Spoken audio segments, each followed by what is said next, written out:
ofrecer su lealtad al rey. Y así fue que el monarca fijó la fecha del inicio de la Marcha Verde para el día 6 de noviembre.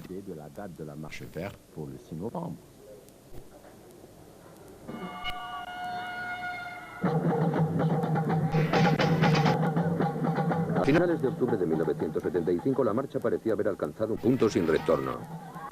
Para los participantes que habían llegado ya a la frontera, aquello era el comienzo de una cruzada religiosa. Me puse unos vaqueros y un jersey, cogí la chaqueta y mis documentos y me fui a inscribir. Estaba muy emocionada. Lo principal era hacer lo que Su Majestad nos había pedido. El Sáhara es parte de nuestro país y sus gentes son nuestros hermanos. Estábamos decididos a liberarlos, a ayudarles en todo, con nuestro dinero, incluso con nuestras vidas. Nuestro arma es el Sagrado Corán.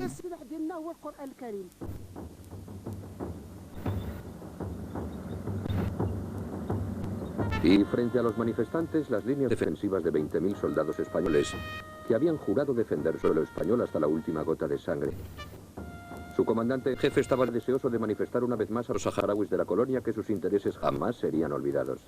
El pueblo saharaui está muy preocupado. Primero, porque no comprende el por qué Marruecos quiere invadir su país. Segundo, el pueblo saharaui está muy tranquilo porque sabe que el ejército español se ha comprometido a defender estas fronteras. Él será para nosotros bebida de salvación.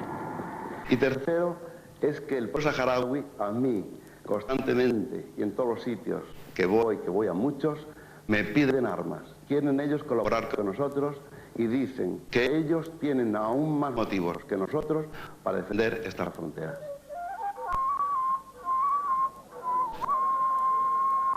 Pero para la población saharaui de El Aaiún, las garantías del general de Salazar empezaban a sonar un tanto huecas, mientras circulaban rumores de un acuerdo secreto entre España y Marruecos.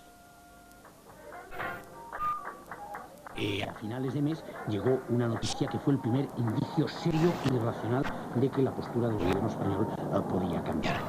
España y Marruecos iban a llegar a un acuerdo y el Sáhara iba a ser transferido a Marruecos. Esa noticia a mí me pareció una auténtica bomba y como periodista yo tenía que publicarla. Y efectivamente lo hice en la primera página y a toda plana, a 5 columnas.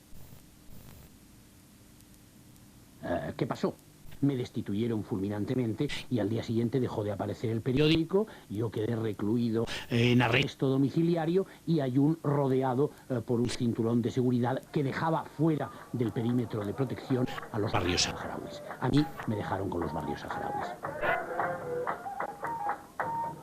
Cuando se nos comentaba la posibilidad de que España pudiese llegar a un acuerdo entre Marruecos y Mauritania para cederles nuestro territorio, nosotros hemos rechazado ese. Entonces, España era nuestra nación.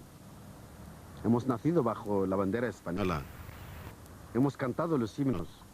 Hemos estudiado su geografía, su historia, su literatura, como de la mejor forma se puede estudiar y hemos aprendido muchas cosas buenas de allí. No pasaría mucho tiempo antes de que los saharauis comprendieran los límites del compromiso español para con su última colonia africana.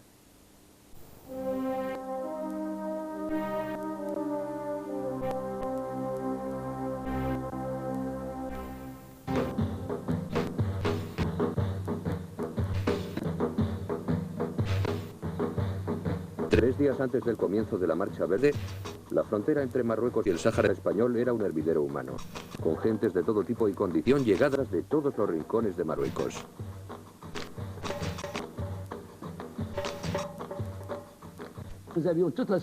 Allí estaban representados todos los estratos de la sociedad y levantaron pequeños muros de piedra que cubrieron a modo de refugio para guarecerse y llegaron a desarrollar una manera de elaborar pan.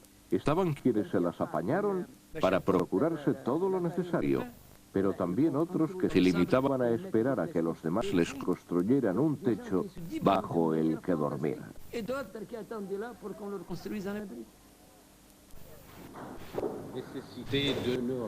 Durante el pleno del Consejo de Seguridad de Naciones Unidas, en un último y desesperado intento por detener la marcha, El embajador español lanzó una apasionada llamada de ayuda. La detención de la marcha anunciada por el gobierno de Marruecos sobre el Sáhara Occidental es condición sine qua non para poder encontrar cualquier solución pacífica al problema de la descolonización del Sáhara.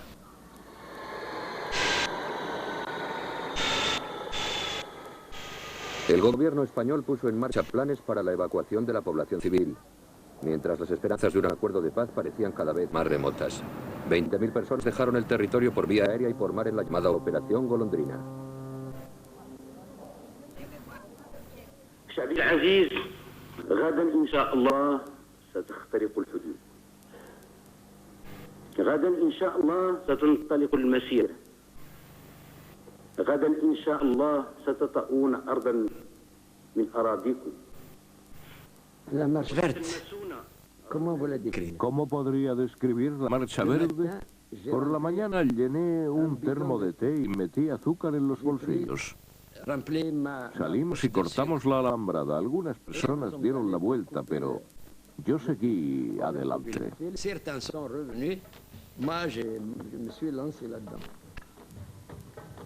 Rezamos y besamos la tierra, tal y como Su Majestad nos había pedido, y después echamos a correr.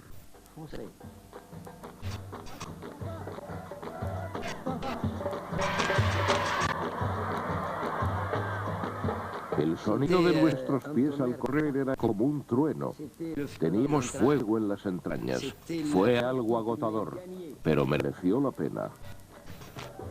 Vi que un anciano, pese al esfuerzo realizado el día anterior, corría como si fuera un gamo. Y también vi a unas chicas que seguían caminando pese a tener los pies ensangrentados.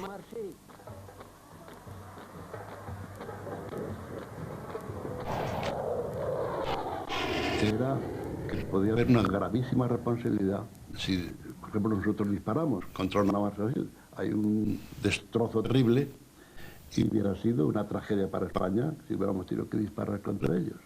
Entonces, para evitarlo, lo hicimos disuasor de todas las acciones que hicimos. España comprendió que difícilmente podía abrir fuego contra un grupo pacífico en el que había mujeres y niños, porque no conviene olvidar que allí había 35.000 mujeres. El 10% de los allí congregados eran mujeres, de modo que los españoles se vieron obligados a negociar. En realidad, a los 2 días de iniciada la marcha, el gobierno español envió al ministro de Presidencia, Carro Martínez, a cerrar un acuerdo con el rey de Marruecos. Carro, que es hombre sólido, hombre que efectivamente sabe lo que dice y dice lo que sabe, y efectivamente fue ya con proposiciones concretas. Paren ustedes esto, que se puede arreglar por las sin guerra, sin la guerra, que era lo que temía todo el gobierno era que nos metiésemos en una guerra allí en Marruecos, guerra que además no tenía finalidad, porque al fin nos íbamos a marchar de allí. Sí. Dice la carta, es de 8 de noviembre de 1975 y dice: Majestad, he venido a vuestro noble país enviado por el presidente del gobierno. Ruego a vuestra Majestad tenga bien considerar la terminación de la marcha verde con establecer. Os aseguro en nombre de mi gobierno que España reemprenderá inmediatamente las negociaciones tripartitas España-Marruecos-Mauritania para la resolución definitiva del problema del Sáhara. وأنها قد أدركت هدفها وأنها ولله الحمد قد حققت ما كنا كلنا نحن أصدقاؤنا ومحبونا ننتظر منها. Confiando en un acuerdo con España, el rey de Marruecos ordena la retirada de los manifestantes. Su estrategia había dado resultado y además conseguía para Marruecos el Sáhara español sin pérdida de vidas humanas. No hubo víctimas en el desierto. Los españoles son europeos civilizados y al ver que 20.000 o 30.000 personas cruzaban las alambradas, decidieron no abrir fuego. El rey me había dicho que esperaba que no hubiera muertos en las alambradas. La estrategia consistía en hacer alarde de fuerza y decisión. En Madrid, España acordó la partición de su colonia sahariana entre Mauritania y Marruecos. Los españoles quedaban así libres de su peso colonial, pero el Frente Polisario lo tomó como un acto de traición hacia los saharauis. Fue una injusticia para con el pueblo saharaui. España traicionó el compromiso que tenía con nosotros. El ministro de Asuntos Exteriores español en aquellos tiempos había prometido que España va a defender el pueblo saharaui y la independencia del Sáhara hasta la última gota de la última vieja España. Yo puedo asegurar, bajo mi palabra, que absolutamente todas las fuerzas que estaban españolas en el Sáhara se sintieron avergonzadas del papel que habían desempeñado. Y todavía a la gente le duele bastante. Y muchos españoles, la prueba es que abundan por ahí en miles las asociaciones de amigos del Sáhara, están todavía con esta herida, sufriendo lo que entonces ocurrió y que ha pagado el pueblo saharaui después. Yo quiero decirles que no, España no traicionó. España no recibió la ayuda del pueblo saharaui, vamos, de los polisarios, más que el pueblo saharaui sí, de los polisarios. No recibió ayuda al revés, nos hicieron la guerra. Porque si ellos hubieran estado con nosotros, yo estoy convencido que todavía estábamos en el Sáhara.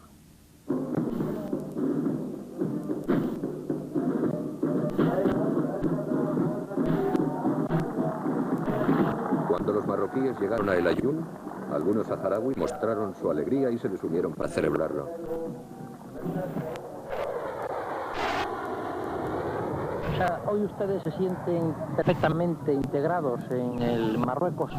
Naturalmente, porque es nuestro pueblo de origen y es el origen de nuestros abuelos y de mis abuelos, y es una cosa que entre toda la humanidad del mundo creo que es una cosa muy justa y es un gran motivo, vuelvo a decir. La fiesta continuó, pero no todos estaban para celebraciones. ¿Os gusta la fiesta que estáis celebrando? Desde luego, a mí no me gusta, porque es una fiesta que a mí no me conviene, ni conviene al pueblo saharaui. Y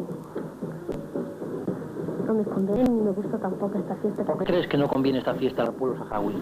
Porque el pueblo saharaui, como no le pertenece a Marruecos y pertenece solo al Frente Polisario, y todo saharaui que corra sangre por las venas, no le conviene esta fiesta.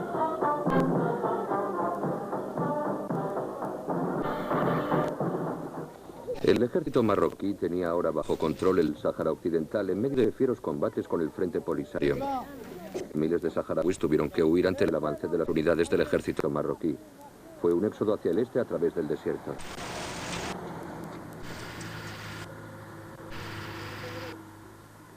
Cuando llegaron los marroquíes, tuve que quedarme en la retaguardia, de modo que decidí enviar a mis hijos fuera de allí. Tenía miedo de que nos mataran porque eran muchas las personas desaparecidas, de modo que hizo lo posible por mandarnos con nuestra abuela, que estaba en el Guelte. Me dijeron que Metu me había enviado a los niños porque Marruecos había invadido el territorio y la gente abandonaba la ciudad. Y yo pedí al Polisario que cuidara de mis niños.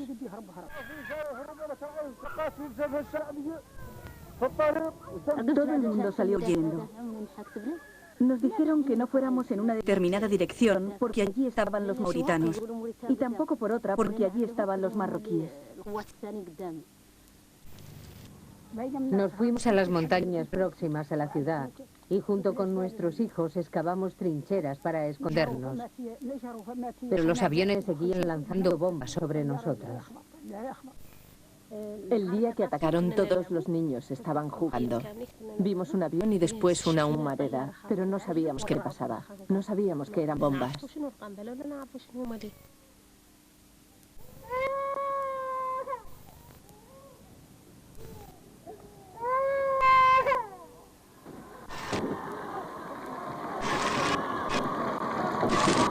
El Frente Polisario celebra el nacimiento de su primera nación en el exilio.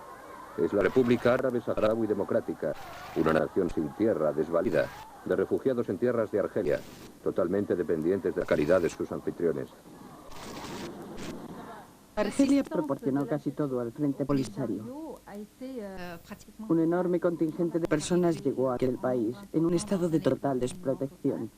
Y todas ellas tuvieron que ser vacunadas y alojadas en campamentos que se levantaron en Tinduf, un lugar muy simbólico, disputado por Marruecos y Argelia. Aquellas gentes recibieron alimento, comida y demás antes de que se pusiera en marcha la campaña de ayuda humanitaria. Al ayudar al Frente Polisario, el presidente de Argelia, Houari Boumediene, lo hacía teniendo en cuenta su propia situación en la región y sin olvidarse de su otro rival del norte de África, es decir, Marruecos, que temía que Argelia estuviese utilizando al Polisario como ejército marioneta en su contra. Por desgracia, a veces hay que sentarse a negociar con personas que no tienen ideas propias. Cuando hablamos con el Frente Polisario, es como hablar con Argelia, porque lo que presentan es la política de Argelia, es el punto de vista de Argelia. La causa de la libertad ha de ser defendida en todas partes. Nosotros mismos estuvimos bajo mandato francés y derrotamos a los franceses tras una guerra muy sangrienta que se convirtió en todo un ejemplo para muchos movimientos de liberación del mundo. Y claro que brindamos apoyo a muchos movimientos de liberación durante los años 70, en Argelia, Angola, Mozambique, Cabo Verde, Guinea-Bissau y la República Centroafricana.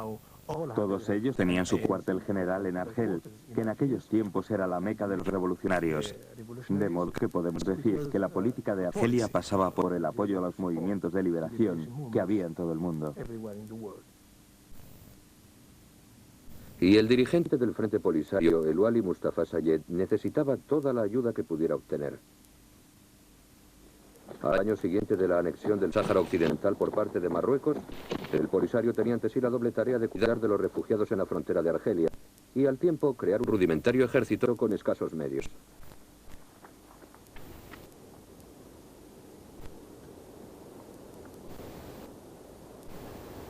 Había estratégicos escondites de armas, pero con muy poco armamento, tan solo unos cuantos rifles. Realmente era un armamento muy pobre en todos los sentidos. Incluso cuando vimos a las guerrillas saharauis, que prácticamente iban vestidas con andrajos, lo único que portaban era un rifle viejo y poco más. Tan solo eso. A mí me dio la impresión de que necesitaban de todo, no solo armas, sino también comida, mantas y tiendas de campaña. No tenían de nada. Pero tenían algo que ganar. Si el Polisario era incapaz de derrotar a Marruecos, país que los había expulsado de sus tierras, el objetivo siguiente sería el más débil de sus enemigos, es decir, Mauritania, que ocupaba la parte meridional del Sáhara Occidental. Mauritania era el país más débil y no creíamos necesitar un ejército que nos resultaría muy costoso. Además, no veíamos la necesidad de utilizarlo. Cuando los grupos del Frente Polisario atacaron nuestros puestos del norte, pedimos a Francia que nos ayudara con el envío de su fuerza aérea. Y así fue como pudimos continuar defendiéndonos, mientras creábamos nuestro propio ejército.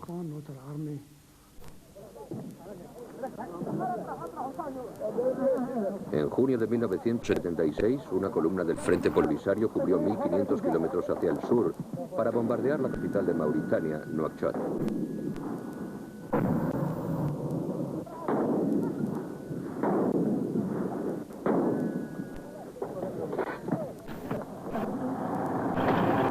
El ataque a la ciudad sin defensas fue un éxito, pero en su retirada el Frente Polisario sufrió un golpe demoledor.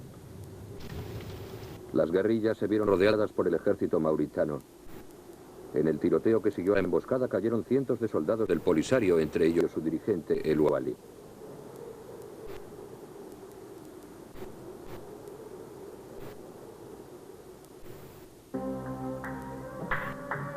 Tras la anexión del Sáhara Occidental por Marruecos en noviembre de 1975, fue aplastada toda oposición interna a la invasión. Los saharauis que disentían en público eran tratados sin piedad. À la guerre comme à la guerre, as they say in French, à la guerre comme à la guerre. When it comes to the interest of the people, of the majority, of the unanimity of the people, you have to be very strict. And I think we have to prevent the people, from the Polisario, if any, to come and challenge us in our territories. Quienes se atrevieron a desafiar el mandato marroquí acabaron en prisiones como esta de Agde, o esta otra de Tasmamar, o esta otra de Kenitra. Muchos de ellos siguen desaparecidos.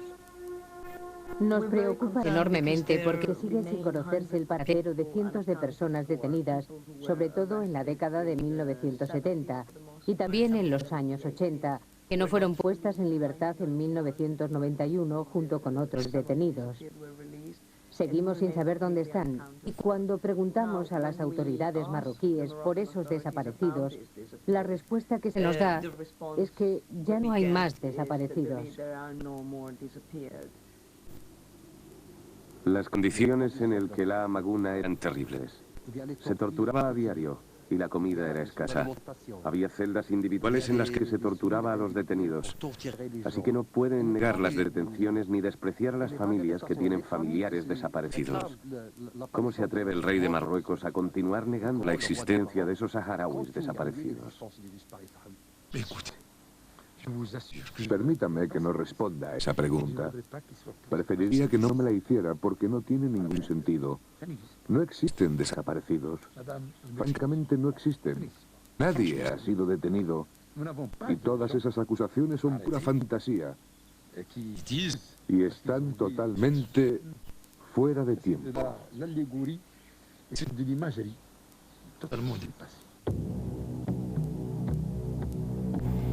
Aislados en medio del desierto, los campos de refugiados saharauis fueron el caldo de cultivo y la base de apoyo del ejército del Polisario. Pero también aquí se produjeron acusaciones que alarmaron a Amnistía Internacional.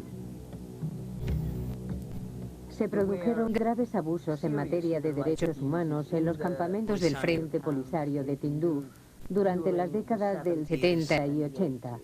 Hubo personas torturadas, gravemente torturadas y retenidas en centros secretos en el interior de los campamentos del Polisario. Y también hubo casos de ejecuciones extrajudiciales. La pregunta que hay que formular es por qué razón el Polisario cometió aquellos errores. Cuando hay una guerra tan destructora, se pueden cometer excesos tanto entre los combatientes como entre los dirigentes.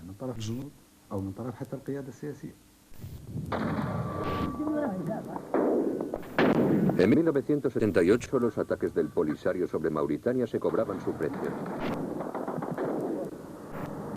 Muchos de aquellos ataques tuvieron por objetivo el ferrocarril de transporte de mineral de carbón entre Suerte y Nouadhibou, con consecuencias desastrosas para la economía de Mauritania. El presidente Ould Daddah tuvo que pagar un alto precio por una guerra impopular. En 1978 fue derrocado y un año más tarde Mauritania acordó renunciar a sus reivindicaciones sobre el Sáhara Occidental. Traté de liberar parte del Sáhara para unificarlo con el resto de mi país, mi patria. Y todo lo que he hecho ha sido fruto de una gran meditación. Y no lamento nada de lo que ha ocurrido. El Polisario podía ya volcar toda su atención en Marruecos. En 1979 la guerra de guerrillas alcanzaba su cenit. Mejor equipado gracias a la ayuda de Libia, si bien todavía inferior en número de hombres y armas a Marruecos, el Frente Polisario había ya aprendido a sacar el mejor partido de su punto fuerte, las incursiones en el desierto.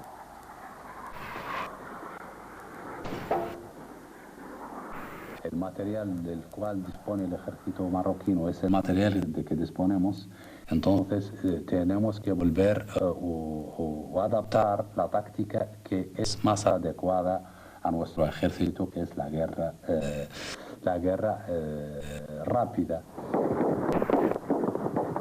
La batalla de Fegunia fue una de las más representativas de los combates de entonces. El Polisario había utilizado su táctica de cautela y velocidad para lanzar una emboscada a una columna marroquí de 250 tropas en una llanura abierta flanqueada por colinas. Los marroquíes se vieron apresados. Casi todos lograron salir en retirada, pero 3 camiones y 35 hombres quedaron en el lugar. Los soldados del Polisario se acercaron y ambos bandos combatieron a escasos metros de distancia unos de otros. 32 soldados marroquíes resultaron muertos y los despojos de la batalla fueron retirados. Los supervivientes de aquella batalla fueron hechos prisioneros. Algunos de ellos siguen en cautiverio. Ni siquiera sabía qué estaba ocurriendo cuando me fui al Sáhara. Y ni hice un solo disparo hasta que abrieron fuego contra mí. Seguí disparando hasta que nos lanzaron la emboscada. Entonces me vi rodeado por saharauis y después me capturaron. Pero mi obligación era seguir órdenes, es decir, matar o caer muerto. Así es la guerra.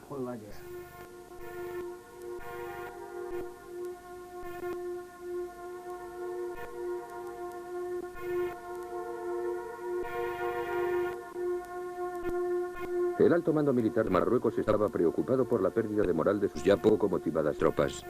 Documentos que cayeron en manos del Frente Polisario revelaban que había cientos de desertores en el mando sur de Marruecos.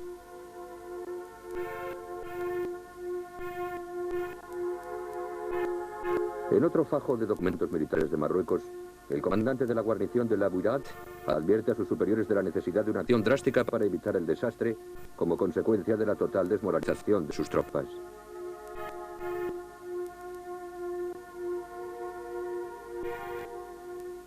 Decir que la moral del ejército había llegado a su punto más bajo es mentir ante la historia. Un ejército no se recupera si ha perdido la moral. Y sin embargo, las Fuerzas Armadas de la Corona siguen allí hoy, al igual que cuando fueron creadas en 1956. Es una quinta columna que actúa detrás del ejército. Y por eso manifestamos que todas esas alegaciones son fruto de la falta de información y una mentira histórica. No hay duda acerca de la magnitud de la derrota sufrida por Marruecos en La Bouirat en agosto de 1979. El Polisario se cobró 37 carros de combate y cientos de soldados marroquíes perdieron la vida. Los supervivientes de la guarnición y el comandante en jefe de la misma tuvieron que enfrentarse posteriormente a un consejo de guerra. Creo que en 1979 el sueño de total independencia del Frente Polisario parecía casi a su alcance. En términos de acción militar en todos los sentidos, la situación estaba de su parte y tenían ya bastante control del territorio. Contaban además con toda la fuerza militar de Boumediene y en aquel entonces Argelia tenía mucho poder. En Estados Unidos, la nueva administración, con una implacable perspectiva de la Guerra Fría, era más proclive a apoyar a un viejo amigo en momentos de gran necesidad.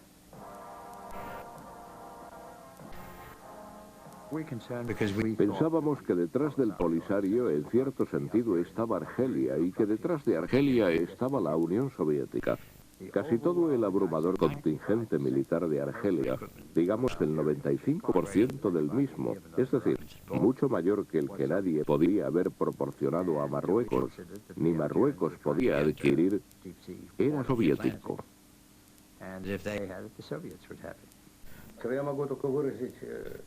Solo puedo lamentar que personas como Vernon Walters, que debiera estar bien informado, pueda decir esas cosas.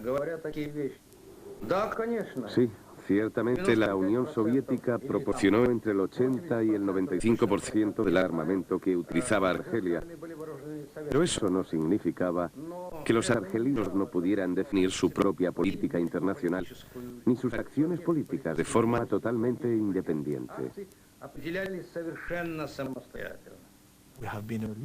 Hemos liderado el tercer mundo y seguimos desempeñando un papel importante en el movimiento de países no alineados. Y no hemos estado de acuerdo con muchas de las políticas de Estados Unidos con respecto al tercer mundo. Pero tampoco estábamos de acuerdo con algunas de las políticas de la Unión Soviética entonces. Lo que queremos es impulsar la creación de una nación soberana y totalmente independiente. A diferencia de lo ocurrido en Angola y Etiopía, intentamos no involucrarnos en el conflicto. Es más, tratamos de mantenerlo al margen del entorno de la Guerra Fría. Yo creo que es para justificar una intervención al lado de Hassan II contra nuestro país, para justificarlo en la opinión de algunos países occidentales, que alguna prensa siempre calificaba al Polisario del movimiento Marxist-Leninist guerrilla, backed by Algeria o by Libia, es para justificar la intervención en favor de Marruecos. Fue un periodo especialmente crítico en la ofensiva del Polisario contra Marruecos, que sufrió la derrota en varios puestos militares. El monarca envió a verme a un emisario con carácter de urgencia, quien me describió la situación temiendo que pudiera producirse algo realmente grave. Así que me dirigí al Pentágono y conseguí unos cuantos envíos de urgencia de misiles aire-tierra. De esa forma, Marruecos logró romper la espina dorsal de la ofensiva, y el coste en carros de combate de apoyo soviéticos fue muy elevado.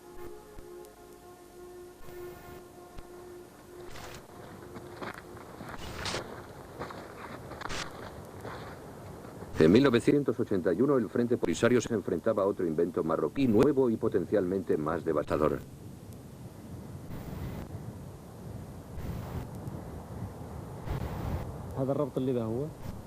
Esta muralla fue construida en 1985.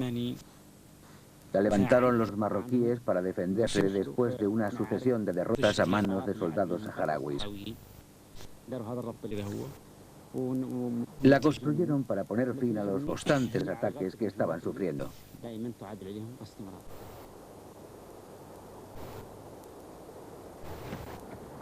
Se construyó un enorme muro defensivo para mantener al Polisario alejado del Sáhara Occidental y consolidar el control marroquí sobre el territorio. Entre 1981 y 1987 se levantaron 6 tramos con una longitud de 2.400 kilómetros desde el sur de Marruecos hasta la frontera con Mauritania, vigilados por 60.000 soldados.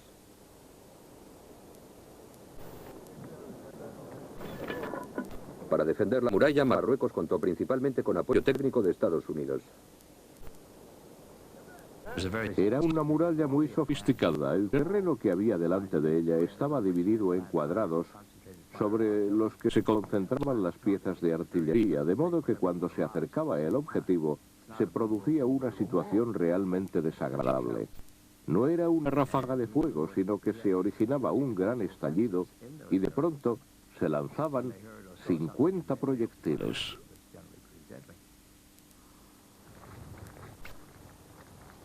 La muralla iba a cambiar el curso de la contienda. Los soldados del Polisario estaban acostumbrados a luchar a campo abierto en pleno desierto, y al principio se quedaron abrumados por la presencia de los muros defensivos. Sus esfuerzos por romper la muralla fueron muy costosos en vidas humanas y equipamiento. Al principio llevábamos a cabo las operaciones en campo abierto en el desierto, pero después tuvimos que enfrentarnos al muro y fue necesario pensar en la forma de romperlo. Finalmente, fruto de la experiencia y la preparación, dimos con una manera de penetrarlo.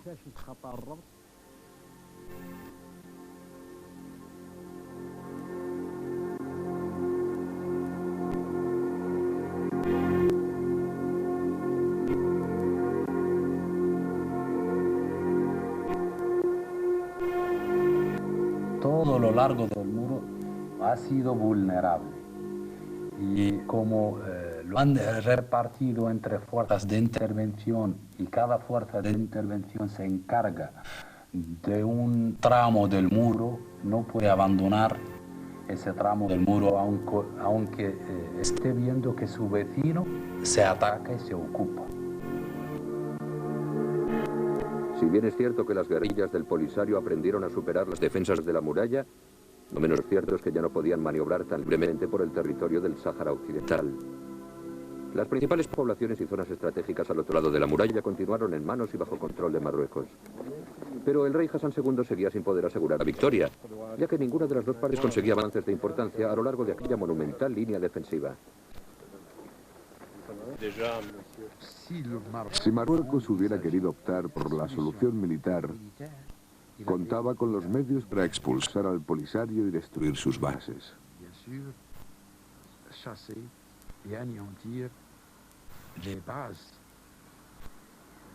Pero Su Majestad jamás quiso recurrir a esa medida. De modo que Marruecos nunca pensó en una solución militar y nunca lo hará. Durante 16 años de guerra, Marruecos ha utilizado todos los medios militares, con 160.000 soldados en la zona, a un coste de $3 millones al día, que es una cantidad muy importante para un país como Marruecos. Además, ha puesto en marcha todo tipo de represiones y métodos de represión contra la población local y los saharauis que viven al otro lado en calidad de refugiados. Pero parecía evidente que no era posible que Marruecos impusiera una solución militar.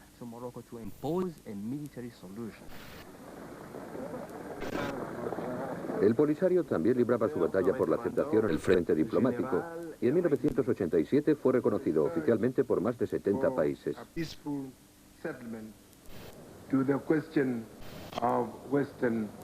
Cuando la Organización para la Unidad Africana aceptó como miembro a la República Árabe Saharaui Democrática, los marroquíes abandonaron la sesión.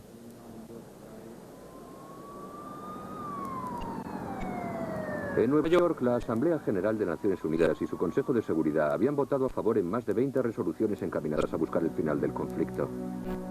Durante 13 años, pese al coste en vidas humanas, ninguna de las dos partes se mostraba abierta a dialogar con su oponente. Pero finalmente el realismo político y la abrumadora carga económica de la guerra empezó a empujar a Marruecos y al Frente Polisario a la búsqueda de un acuerdo.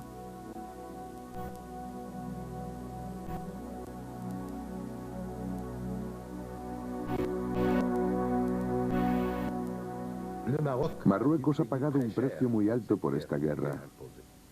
El programa militar era un peso enorme, en ocasiones equivalente al 5% o al 6% del Producto Interior Bruto, lo que es mucho dinero. Tenemos que darnos cuenta de que la guerra ha estado financiada por Argelia, una potencia productora de petróleo. No conviene olvidar que los precios del petróleo cayeron a partir de 1985, que la cotización del dólar cayó y que surgieron problemas en Argelia, o al menos empezaron a hacerse más evidentes. Es decir, que se produjo una crisis económica, creció el desempleo y aparecieron más problemas sociales. La crisis interna de Argelia tuvo un impacto directo en el Frente Polisario. Argelia trataba de reducir costes y buscaba un acercamiento con Marruecos. Su relación con el Polisario se enfrió. Pero para entonces el Frente Polisario tenía sus propios problemas en los campos de refugiados, donde la presión política por un acuerdo de paz iba en aumento. Finalmente hubo incluso quienes desertaron y se pasaron a Marruecos, como por ejemplo Gad Mullah Ben David. Había un descontento a nivel de la población en los campamentos hindúes. Había problemas de otras corrientes, de otras gentes que querían crear sus partidos políticos. Los problemas eran, mucha gente no estaba de acuerdo con el Frente Polisario, ni con los planteamientos, ni con la guerra. Mucha gente era pacifista, no quería el combate, quería una solución pacífica. Finalmente, en agosto de 1988, Marruecos y el Frente Polisario aceptaron el plan de paz adelantado por el secretario general de Naciones Unidas, Pérez de Cuéllar. Su objetivo era el alto el fuego, a que seguiría un referéndum sobre la autodeterminación. Recibido por la comunidad internacional como una salida al conflicto, era la primera propuesta encaminada a alcanzar un acuerdo válido para ambas partes. Pero la contienda bélica volvió a iniciarse con guerra en el desierto y rencor en el frente diplomático. En 1991, un mes antes de iniciarse el alto el fuego, la Fuerza Aérea marroquí bombardeó Tifariti. Fue el último acto de una guerra de 16 años.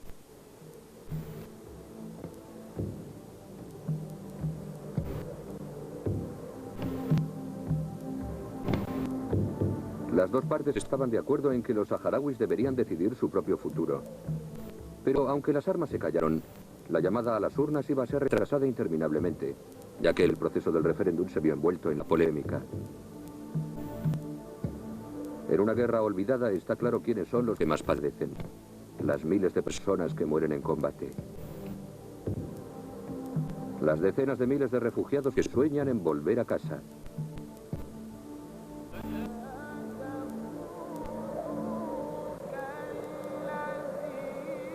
Y los 1000 prisioneros de guerra marroquíes que siguen en los campamentos del Polisario muchos años después del final de la contienda bélica.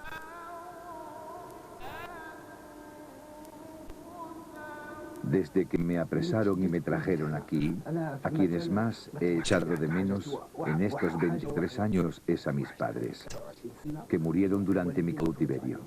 Nada me ha afectado más que la pérdida de mis padres. Ni siquiera el hecho de estar lejos de mis hijos. Echo de menos a mis padres. Ojalá pudiera haber estado allí cuando fallecieron, pero la hora de la muerte está en manos de Dios.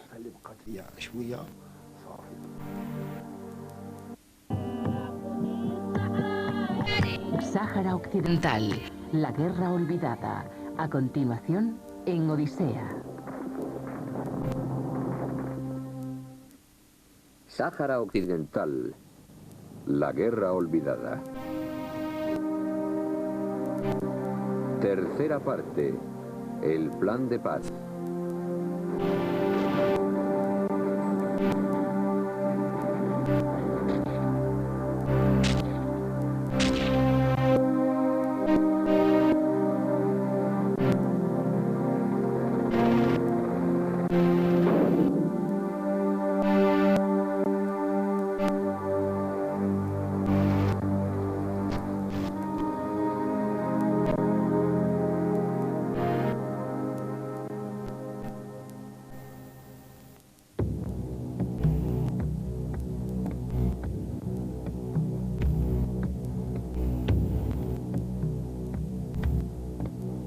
El Sáhara, uno de los lugares más inhóspitos de la Tierra. Esta zona del suroeste de Argelia, conocida como el desierto del desierto, es como mucho lugar de paso, pero no apto para ser habitado. El calor cae sobre ti desde arriba y al combinarse con el viento no produce una brisa fresca, sino algo así como la llamarada de un horno. En esta árida tierra, un grupo de campos de refugiados acoge a 170.000 personas. Aisladas del resto del mundo y olvidadas por los medios de comunicación, estas gentes llevan viviendo aquí desde 1975. Convoyes regulares de camiones reparten lo esencial para su supervivencia. Desde hace más de 20 años, esta comunidad de exiliados depende de la ayuda exterior.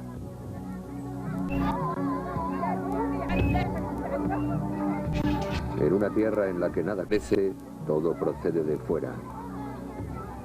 Cientos de contenedores vacíos salpican el desierto.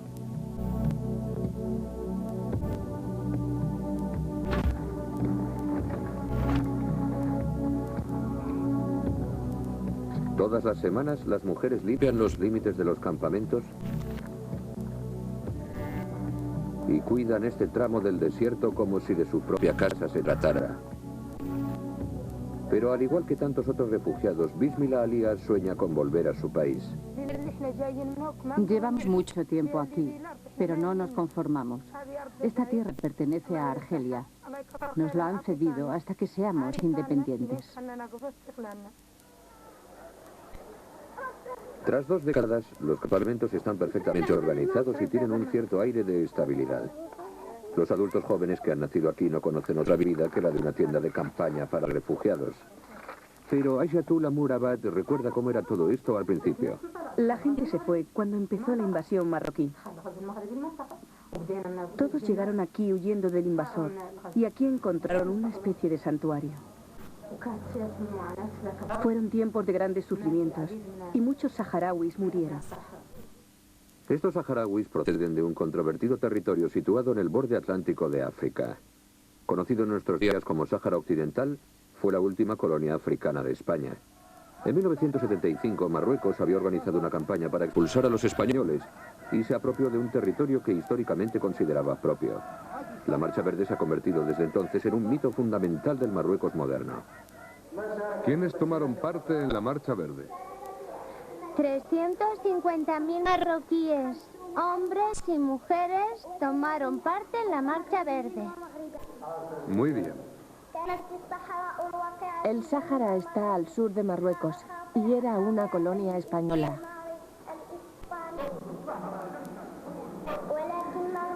Pero los marroquíes del norte y del sur soñaban con recuperar su territorio Y por eso respondieron a la llamada del rey cuando les pidió que se unieran a la Marcha Verde. ¿Hubo guerra durante la Marcha Verde? Yo. ¿Hubo guerra? No, ¿No hubo guerra? no hubo guerra durante la Marcha Verde. ¿Y qué trajo la Marcha Verde? Yo. La paz. La siguiente marcha organizada por Marruecos al Sáhara Occidental fue menos pacífica. En aquella ocasión se tuvo que enfrentar a un movimiento de liberación armado, conocido como Frente Polisario, que había estado luchando contra España por la independencia del Sáhara Occidental y no quería someterse al mandato de Marruecos. El Polisario se enfrentó a Marruecos y Mauritania cuando ambos países se repartieron su territorio mediante un acuerdo secreto con los españoles. Miles de saharauis, mientras tanto, buscaron refugio al otro lado de la frontera, en la vecina Argelia.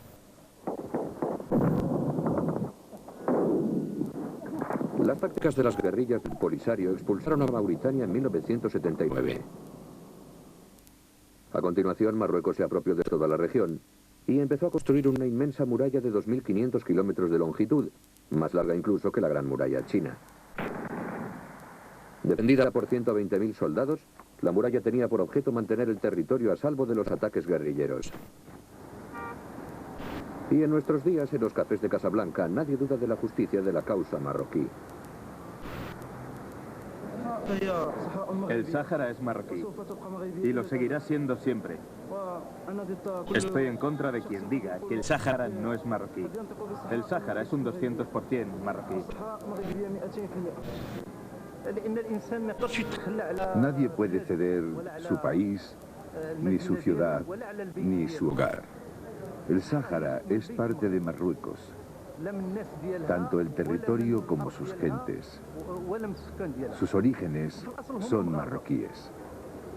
Este constante apoyo de la población no ha de sorprender, porque las voces críticas con la política gubernamental sobre el Sáhara Occidental se arriesgan a ir a prisión. Para mí el Sáhara es marroquí y lo seguirá siendo siempre.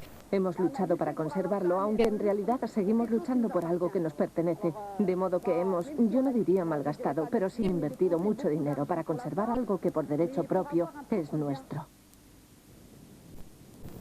El precio del conflicto ha sido alto para ambas partes.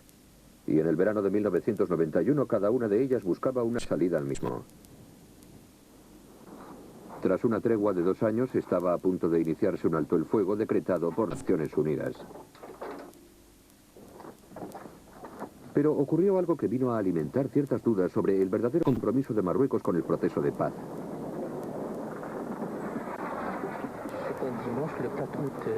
Fue el domingo 4 de agosto de 1991. Otros 12 pilotos y yo habíamos sido elegidos para una misión que consistía en el bombardeo sistemático de una zona al sureste de Tifariti.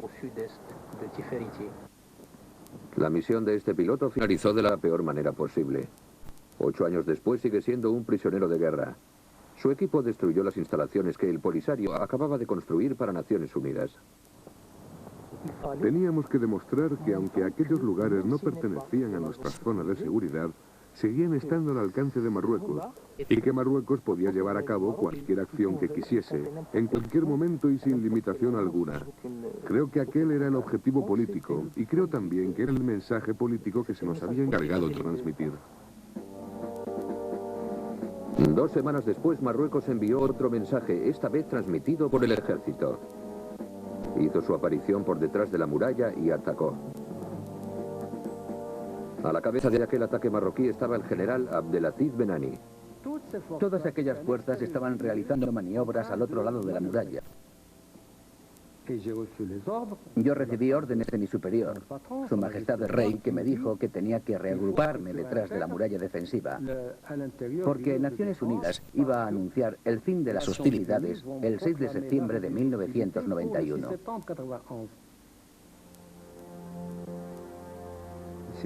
Pero el fin de las hostilidades no se había decretado todavía. No habíamos entrado todavía en la fase de alto el fuego.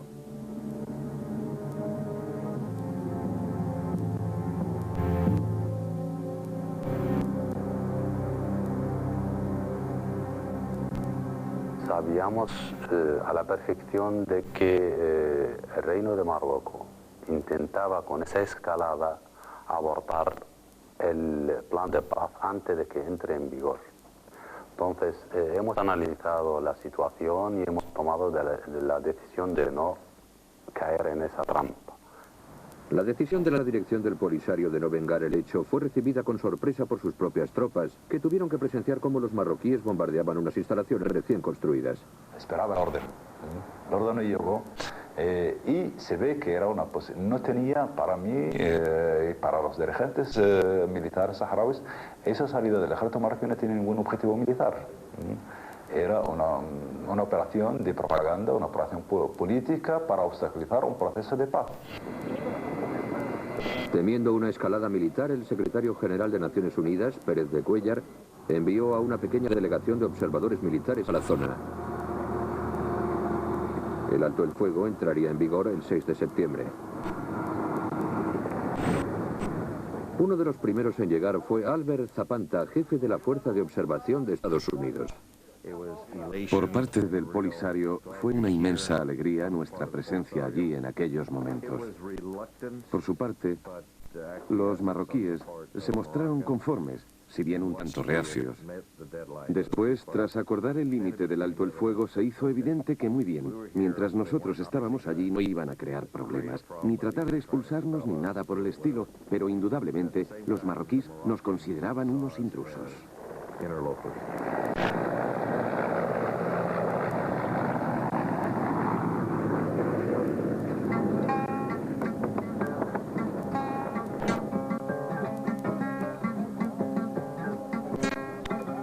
Al igual que la mayoría de las refugiadas de los campamentos, Bismillah recibió con gran alegría el alto el fuego. La emoción de Aishatou, por otra parte, se tiñó de tristeza. No tengo palabras para expresar lo feliz que me sentí por el alto el fuego. Porque mi hermano acababa de ser martirizado. Murió en la última operación militar. Era mi único hermano y no había nadie como él. Estaba al mando de un batallón militar cuando se anunció el alto el fuego. Ojalá se hubiese producido antes de la muerte de mi hermano. Fue una verdadera pena. El cese de las hostilidades iba a ser conducido por MINURSO, es decir, la misión de Naciones Unidas para el referéndum en el Sáhara Occidental. A continuación se celebraría un referéndum en el que participarían las gentes del Sáhara Occidental para decidir la independencia o la integración en Marruecos. MINURSO se responsabilizaba de garantizar que el proceso fuese libre y limpio. La presencia de Naciones Unidas en el desierto significaba para el máximo dirigente del Frente Polisario la promesa de poner fin al largo exilio de los saharauis. Teníamos puestas grandes esperanzas en que el plan de paz culminase con un referéndum libre y democrático. Así, se garantizaría al pueblo saharaui su derecho a la autodeterminación y el final de una vez por todas del conflicto. Sería el fin del colonialismo y se cumpliría el principio de autodeterminación del pueblo saharaui, algo que está contemplado en la legislación internacional. Pero la pregunta era, ¿quiénes tenían derecho a la autodeterminación? En otras palabras, ¿quiénes podrían votar? La mayoría de los saharauis son miembros de tribus nómadas, muchas de las cuales se mueven continuamente de un lado a otro de las fronteras. Así pues, ¿quiénes tenían vínculos genuinos con el territorio? Las implicaciones que encierran esas preguntas no presentan duda alguna para Driss Basri.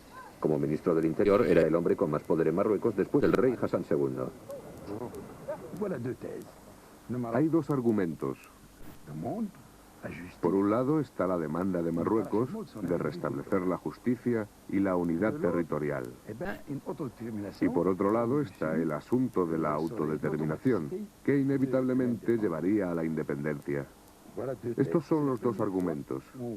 Es la primera vez que se va a celebrar un referéndum con dicho objetivo, y es también la primera vez que nos enfrentamos a dificultades que surgen a la hora de definir un electorado de base tribal. Y Naciones Unidas no tiene la experiencia, la competencia, el conocimiento y las técnicas para llevarlo a cabo. Un censo elaborado por los españoles en 1974 contabilizaba unos 74.000 saharauis. Era la base para el recuento de población de Naciones Unidas. Pero Marruecos jamás ha aceptado la validez del censo español. Está claro, podemos demostrarlo. Naciones Unidas sabe que España hizo todo lo posible para excluir a las tribus que sabía que estaban profundamente vinculadas al trono alauita y a su augusta majestad, el rey Hassan II, así como a su identidad marroquí. Por desgracia, estas tribus han quedado simple y llanamente descartadas del censo. La campaña del rey Hassan para integrar el Sáhara Occidental en Marruecos había desatado una ola de entusiasmo nacionalista. Además, era un asunto importantísimo para la monarquía, pues perder el referéndum podría costarle el trono al monarca.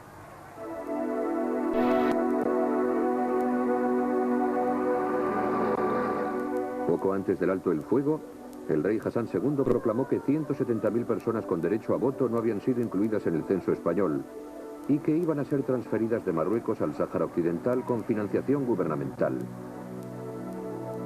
Llegaron por miles al cabo de pocos días y fueron instaladas a toda prisa en improvisadas ciudades de tiendas de campaña. 8 años después, las condiciones parecen haber mejorado algo. Los que allí habitan no parecen sentirse muy incómodos. Aquí tenemos todo lo necesario, comida, tiendas y casas. Lo tenemos todo. Estamos muy bien atendidos por nuestro gobernante, el rey. Hemos regresado porque tenemos ese derecho, ya que esta tierra es nuestra. Por eso hemos venido, porque es nuestra tierra y queremos vivir en ella. Han venido por decisión propia, libremente. No ha habido presiones de ningún tipo. La presión no existe en Marruecos. Hay total libertad. El flujo de colonos hacia la capital del Sáhara Occidental, el Aaiún, molestó al alto mando militar de Minurso. Supe que cuando comenzó el traslado de personas a El Aaiún y la organización de campamentos, aquellas gentes fueron incentivadas para instalarse aquí con pequeños negocios y cosas así. Y comprendí a la perfección que era una manera de inflar el voto. Aquellas gentes podían ser contabilizadas una vez que se pusiera en marcha el referéndum. Mientras los colonos llegaban a El Aaiún, el rey Hassan visitaba al presidente George Bush. Estados Unidos seguiría desempeñando un papel crucial en el proceso de paz y el rey seguiría contando con el apoyo norteamericano. Formando parte del séquito figuraba Abdul Latif Filali, el entonces ministro de Asuntos Exteriores. Desde 1990 o 1991, el rey ha hecho varias visitas a Estados Unidos.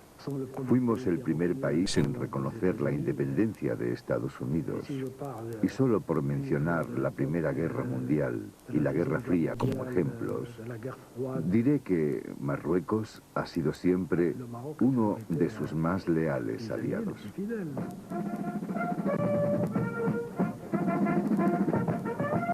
Y había en la administración estadounidense quienes creían que tal lealtad debía ser recompensada. John Bolton era el encargado de las relaciones del país con Naciones Unidas. Creo que incluso en el seno del Departamento de Estado se tenía la sensación de que una victoria de las tesis independentistas llevaría a un periodo de inestabilidad en el norte de África. El Sáhara Occidental tiene una población muy reducida, pero el territorio es muy extenso y se pensaba que o bien el fundamentalismo islámico o el afán aventurero de estados granujas como Libia podrían crear problemas. Se pensaba además que la estabilidad del mismo Marruecos podría ponerse en peligro si prevalecía el voto independentista. Your Majesty, it took a great deal of courage for you to agree to the UN Secretary General's plan for a referendum. And I confirm America's willingness to play its role in promoting a just and lasting settlement in the Sahara in accordance with that plan. Para algunos, el compromiso del presidente Bush para con el proceso de paz de Naciones Unidas indicaba un giro en la postura anterior de Estados Unidos, más en la línea de la